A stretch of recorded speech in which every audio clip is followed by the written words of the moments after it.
I'd like to tell you a story, like in the old Decameron.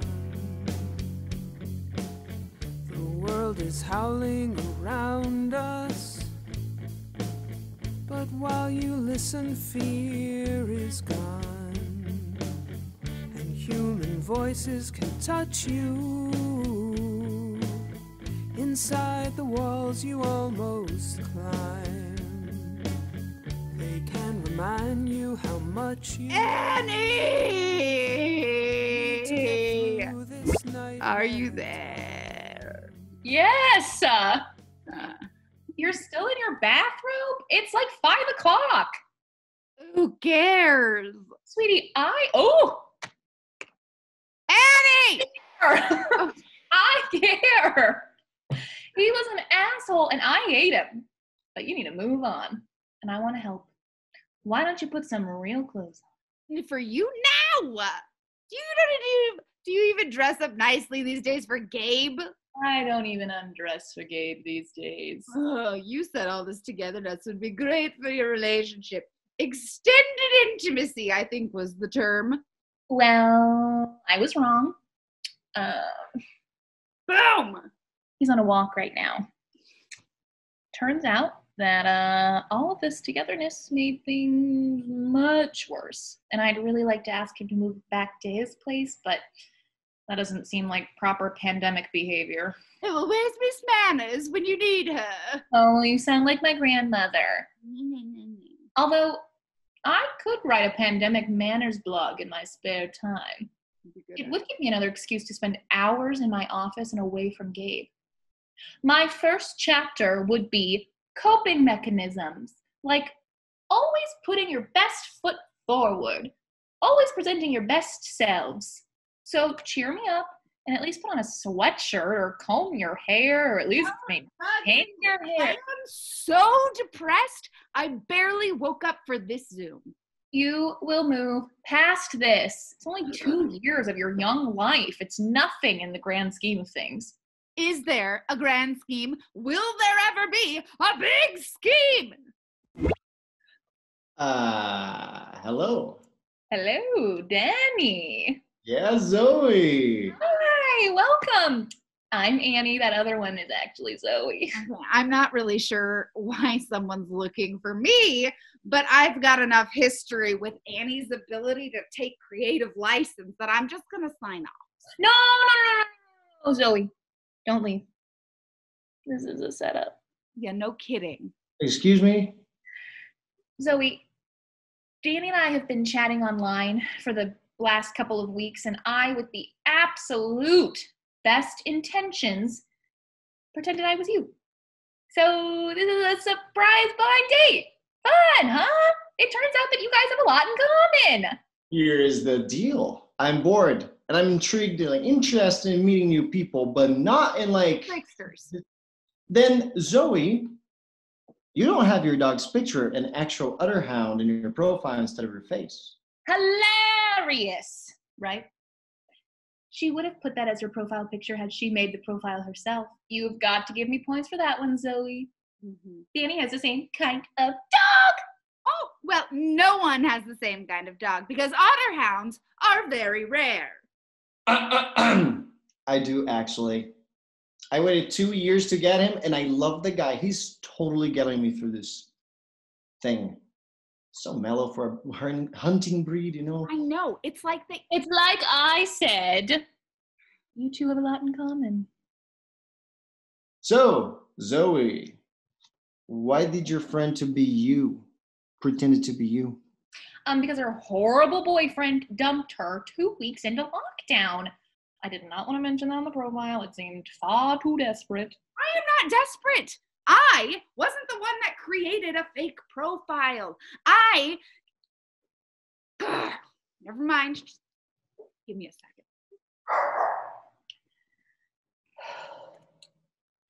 second. FYI, Danny, I have a great history of setting people up. You were hooked by Zoe being a gamer with a cookie company on the side, weren't you? Hooked? Well, intrigued. You set other people up on Zoom? No. In real life. Or life before. I love the machinations of it all. It's like a Shakespearean play working all the angles. You look nice. Attractive, right? Okay, don't push it, Annie. So let's assume just because it's Saturday night and none of us has anything else to do that we continue the conversation. Not as a date, but... You should have disclosed the rules, regulations, and intent of this new concept before you hooked people in. Yeah. No offense to you, Zoe. Oh, none taken. I know. But Zoe's one of my dearest friends, and she was one of your dearest friends. Fine. I'm an idiot. I'm a well-meaning idiot. But what would you two have done differently to meet someone? Well, the usual, like Tinder, like Bumble, whatever. Okay, well, this is a whole new concept. Besides, I don't really think those apps work. That's how I met Gabe, and that's her current boyfriend. She'd like to break up with him, but... Oh, pandemic protocol. It's a thing. But isn't it novel if a friend sets you up and your first meeting is via Zoom? Let's just say it is an intriguing concept. And if I were creating this as a game, I wouldn't use the same old questions. Like, no one can talk about their former relationships. Oh, ever. Or their mother. What? I'm kidding. Okay. What else? Maybe the candidates have to disclose something really personal that they'd never tell a stranger in normal circumstances. This seems like a little risky. Who cares? We could all die any minute. Zoe, I've never seen this side of you. It's so brash. I'm loving it. Or the nicest thing that you did and never told anyone. Okay. All right. So far, we have something personal, something nice you've never told anyone. Is that enough for our first meeting? We only have 40 minutes free. Well, it seems like we should have like a hopeful or a positive contribution. More global. And some kind of privacy protection. A non-disclosure agreement or something that protects us. Fine. Right, Zoe? You're not mad anymore? Let's just say I'm entertained for the moment. You and I will have a private conversation when this is all over. Then let's start. All right. The questions should be like rapid fire, like more game-like, you know? Good strategy. 5 seconds only, that's all. And in the spirit or protocol of Zoom, so we're not all talking over everyone, I'll ask the questions, then Zoe, then Danny, then I will answer. No. That means you get a chance to hear everyone else and choose the best or the safest or whatever answer. Fine. You ask the questions, then Danny, then me, then you. Well, it's only fair considering the sabotage component of the evening. Fine. All right. Number 1, something personal you never told a stranger. Danny. 5 seconds only, and I'll be the timer. Give me 1 sec. Okay, ready? Something never told a stranger. Go.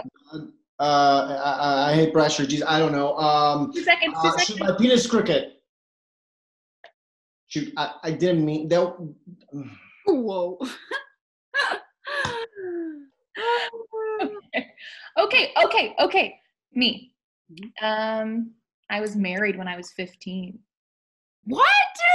All of these years. And Really, 5 seconds. Okay, I don't know. I hate pressure too. Okay, 2 seconds. 2 seconds. If I didn't have my dog, I think I would have killed myself about 2 weeks ago. Wow.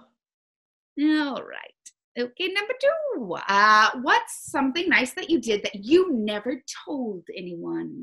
Danny. I put cash in an envelope and sent it once a month for a year to a guy I knew was having some financial troubles. That is so something Zoe would do. You, Annie? I told Zoe's boyfriend he should break up with her. What? Because he'd been sleeping around and you didn't know it, and I did it for you. That's kind of like crossing the line. I don't know where to begin with you. Like, you meddled with my heart. Changing everything. God, no wonder you don't have any other friends. I'm not comfortable with this territory. Sorry, I just... Horrible. It was horrible. I protected you. We'll discuss this later, continuing on for Danny's sake. Sorry, Danny. Rapid fire. Now, rapid fire. Zoe, what's the nicest thing you've ever done for somebody? Oh, stayed friends with you all these years, despite the fact that I don't think you're a nice person. Maybe not. But this is getting, maybe we should stop? Let's just finish up the what's going on in the middle. Let's finish up the game. We can evaluate at the end. Fine. Something global, hopeful, and positive. Danny, go. When this is all over, I will definitely find someone and I'm going to settle down. I mean, who knows how long this is going to last considering. Oh, you and your dog and Zoe. I guess considering everything, I might try to be more transparent, honest. I mean, I've always liked playing around with people and situations, truth be told. But I do. Up. Zoe, you're positive. I'm going to cull certain people from my life, even people I've known forever. It's all too short, you know? Let's not jump to any conclusions. Crooked penises aside, just for a silly game.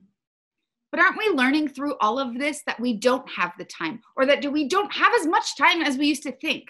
I'm learning a lot about all kinds of things, by the way. Right.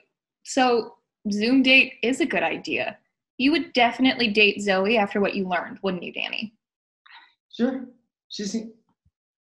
You seem like a very good person, Zoe. I wouldn't do this.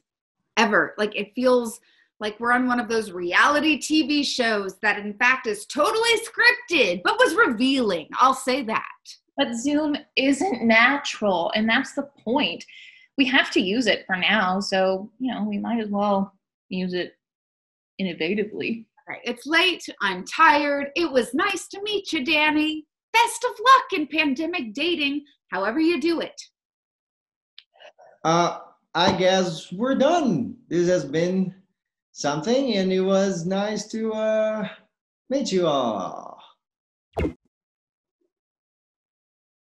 That was fun, right? No. Oh, come on. I got you out of your slump. You fixed your hair. You changed your clothes. You met a cute guy. Honestly, you're welcome. Goodbye, Annie. Okay, I'll call you tomorrow. I'll call you tomorrow. This time, not Zoom. I'm done. All right.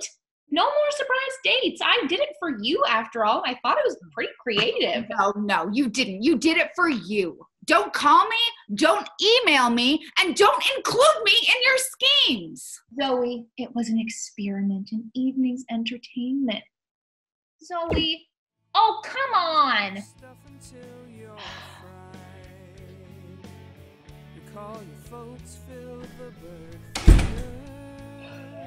Gabe, is that you?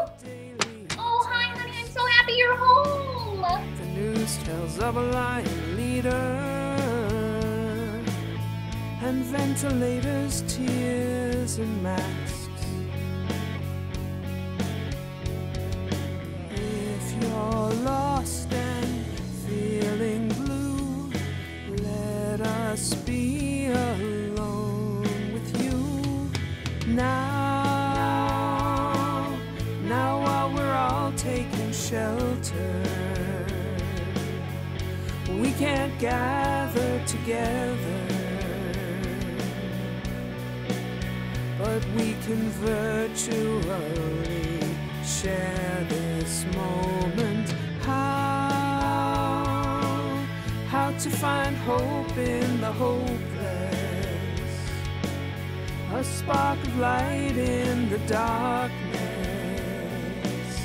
the void so hard to define. But the show must go on line. The show must go on line.